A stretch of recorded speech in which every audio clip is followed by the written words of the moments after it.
Alright guys, we're going to do the passenger side of the Ford Transit high roof. Today we're going to install the lower control arm and McPherson strut 2-inch spacer for the 2-inch lift kit from Transit Offroad. Alright, so we have a 30mm socket on a 1/2-inch breaker bar. So what we're going to do is we're going to remove or back off this nut, this ball joint nut, about 3 or 4 turns to break the ball joint free.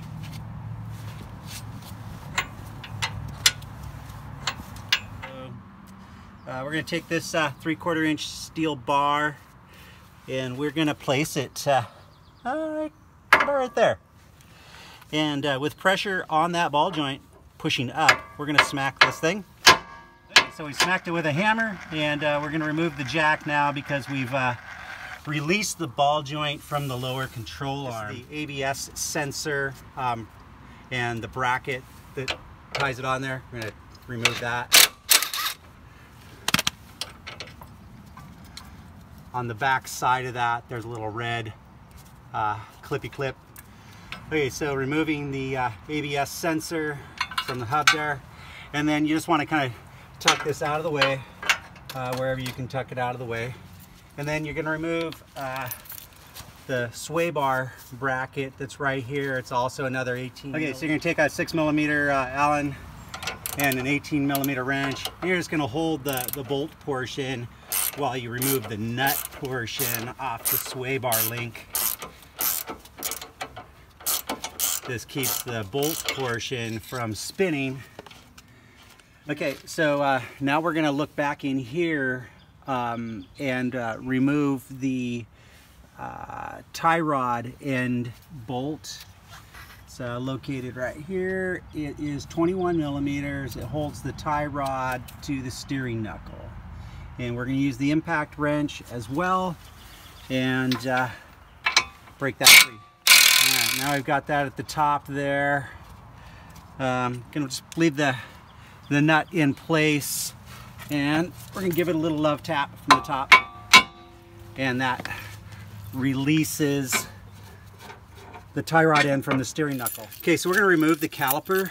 Removing the caliper is just going to make it a little bit easier to pull the steering knuckle off. It's not absolutely necessary, but you can see the brake lines right there, and you can put a little extra stress on the brake line by having everything hanging off of it. So we'll remove the caliper and try and get it into a safe spot while we're doing the rest of this. It's a 21mm bolt that runs through the steering knuckle that holds the caliper in place. So we'll go ahead and get that out of the way.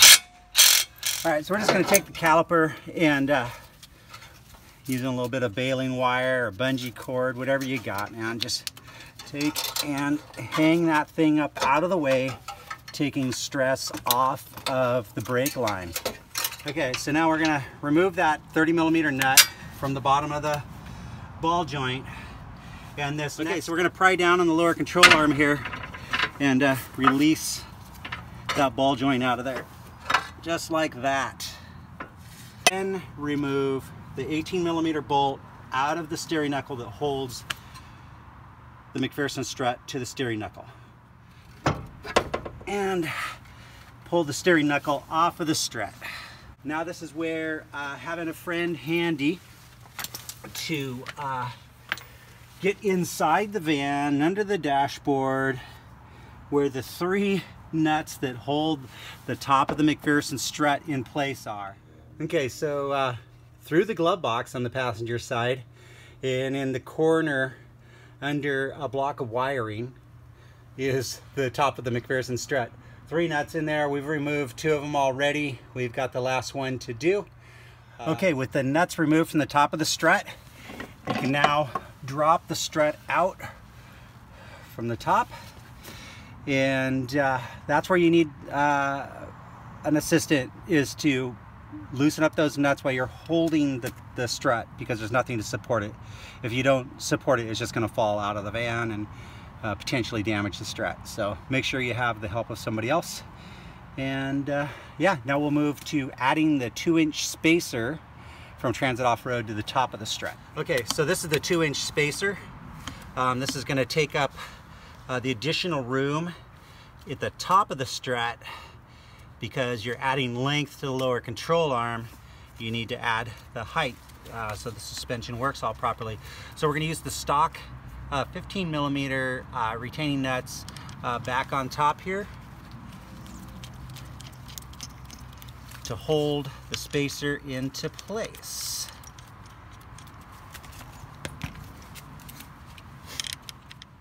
Okay, so from here we're going to remove the top 2 bolts off of the top of the bumper area. We call it the bumper area. There's this strut that goes back to the cross member of the frame, or the unibody portion, or engine mount, I guess. And so the 2 bolts up front, 13 millimeter, and we're going to remove those all the way out of here. And the reason why we have to remove this bar is because it is blocking access to the 21 millimeter retaining nut that holds this portion of the lower control arm in. So we have 2 more bolts to undo right here at the back end of the brace, and with those removed, then we can slide the brace forward and remove that nut. Okay, now with all the bolts that are retaining this brace in, we're gonna move it all forward and then lift it up so that we have access to the 21 millimeter bolt that's holding the lower control arm in place. Okay, so 21 millimeter bolt here holding this part of the control arm in, and a 21 millimeter bolt there holding the control arm in. This bolt's really long. It goes all the way back up into the body up in here. So we'll do this one first and then go to that one. This is the tool to do that job with, believe me. I did the passenger side, or the driver's side, yesterday without it, and I'm feeling it today. So here we go. All right.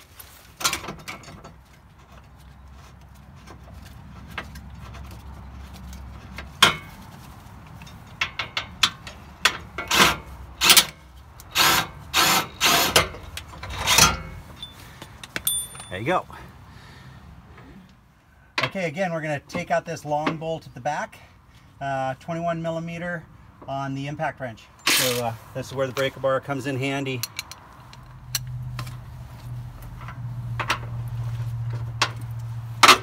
Okay, now we're broke loose. We're going to pop the impact socket back onto the tool and go to it.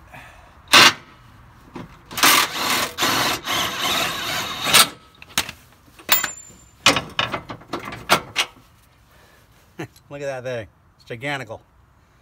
Okay, and then with that out, you can then remove the lower control arm. Now we're at the point where we're going to put the McPherson strut back in. We've added the 2-inch spacer to the top of it, bolted it down, little Loctite on the threads. There's brand new lock nuts for the top.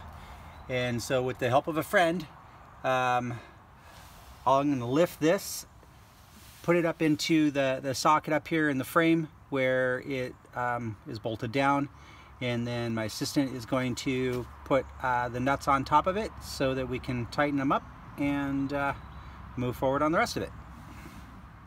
All right, in preparation of installing the new lower control arm that has the 2-inch extension on it, we're gonna run a little bit of Loctite down this bolt and just set it off to the side for a quick sec. Same thing here. All right, so this is the new lower control arm that's been modified by these guys, transitoffroad.com. And here is the modification right here. So they've added this plate in here for strength on the front and the back. They've extended out the arm in order to gain 2 inches of clearance of suspension. Okay, this piece is going to go in just as the old piece removed. All right, so I'm just going to put this 21 millimeter bolt back up into the space there. That'll hold that one there for a sec. I'm going to come back around here and get this bushing put in place. Okay, so now we've got this long bolt. We're going to put that back up in there. We're going to probably end up using the floor jack to kind of lift this up a little bit in order to facilitate getting that bolt straight back up into the socket. Okay, with the floor jack underneath the lower control arm so that we could compress the arm back into place, drive this long bolt up back where it needs to go. We got that one. And come around to this one.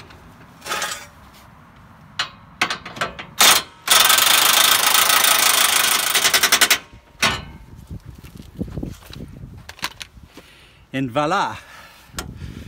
Your lower control arm is now in place.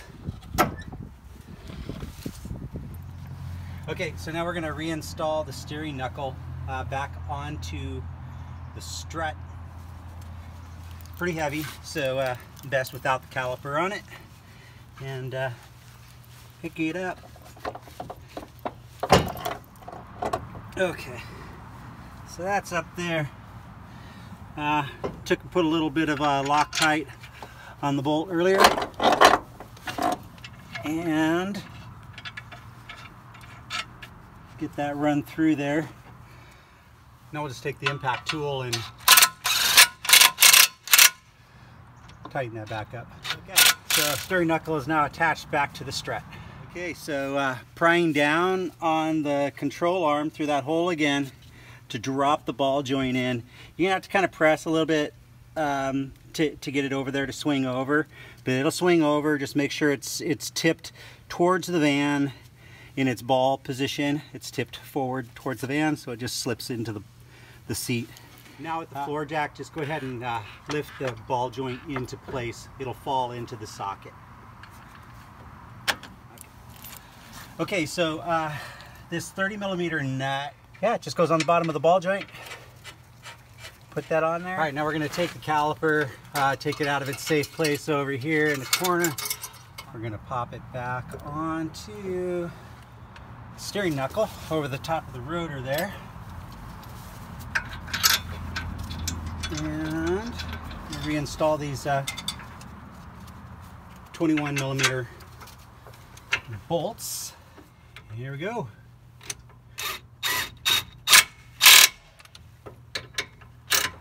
Now we're going to push this brace back into place and bolt it back in. Okay, and then we've got these bolts, 2 of them that hold the brace back to the cross member.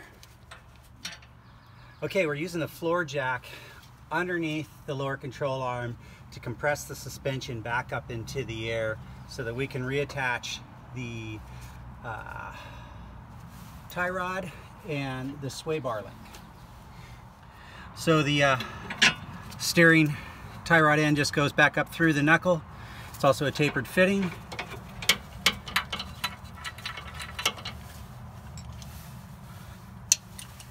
It's a 21mm nut, and we're just going to use the impact.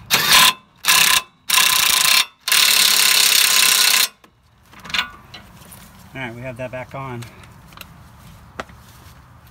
Now we're going to replace the sway bar link. And in this instance, we will need to use the 18mm wrench and the 6mm Allen to tighten up the nut.